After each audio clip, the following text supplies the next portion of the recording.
భక్ష్యాలు తయారీ విధానం ఫ్రెండ్స్, ఈ వీడియోలో చూపిస్తున్న 4 ఐటమ్సే చూడండి ఈజీగా. ఇప్పుడు పప్పు నీట్గా ఒక కప్పు కడుక్కొని పక్క పెట్టుకుందాం.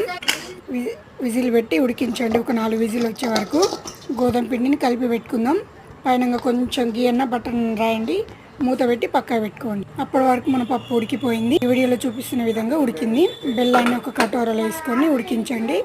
పప్పు ఉడికిన పప్పు జన్నీలో పోసుకున్నాం కదా, ఇప్పుడు ఇందులో వేసేయండి. ఈ వీడియోలో చూపిస్తున్న బెల్లం దాంట్లో వేసేయండి. ఆ బెల్లం అది వాటర్ పోయింది ఆక ఉడికిస్తూ ఉండండి మెత్తగా. అప్పుడు ఉడికినాక కొంచెం ఇలాచి పౌడర్ వేయండి కొద్దిగా. ఇప్పుడు బెల్లం అది ఉడికిచ్చినది, మనం మిశ్రమం చల్లారింది, ఉడికిచ్చింది. రౌండ్స్ చేసుకొని అట్లా పక్కకు పెట్టుకోండి. వీడియోలో చూపిస్తున్న విధంగా మనం ఆశీర్వాద్ నానబెట్టి పక్కకు పెట్టుకున్నాం కదా, అది మంచిగా చిన్న చిన్న చపాతీ మోడల్లో చేసి ఈ వీడియోలో చూపిస్తున్న విధంగా ఫోల్డ్ చేయండి.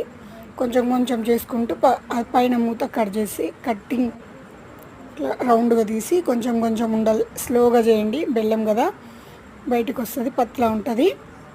ఈ వీడియోలో చూపిస్తున్న విధంగా చేయండి. పిల్లలకి చాలా ఆరోగ్యం, ఇది హెల్దీ అయిన ఫుడ్.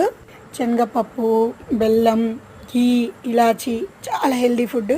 ఐరన్ ఉంటుంది, పోషకాహారాలు చాలా ఉంటాయి. పిల్లలకు తినకుండా మంచిగా తినేటట్టు చేయండి. రోజు రోటీయే కాకుండా ఇలాంటి స్పెషల్ ఐటెం చేయండి, చాలా ఇష్టంగా తింటారు.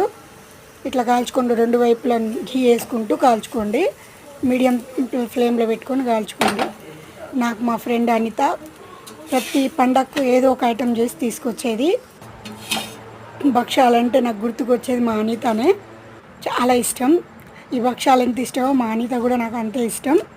అంత అలాంటివన్నీ చాలా చేసి పెట్టింది నాకు. అలాంటి ఫ్రెండ్స్ దొరకడం కూడా ఒక అదృష్టం. చూడండి ఈ వీడియోలో చూపిస్తున్న విధంగా. అబ్బా ఎంత మెత్తగా స్మూత్గా అయినాయో. బెల్లం, గూడ్ భక్ష్యాలు రెడీ. చూడండి ఫ్రెండ్స్, ఈ వీడియోలో చూపిస్తున్న విధంగా చూడండి.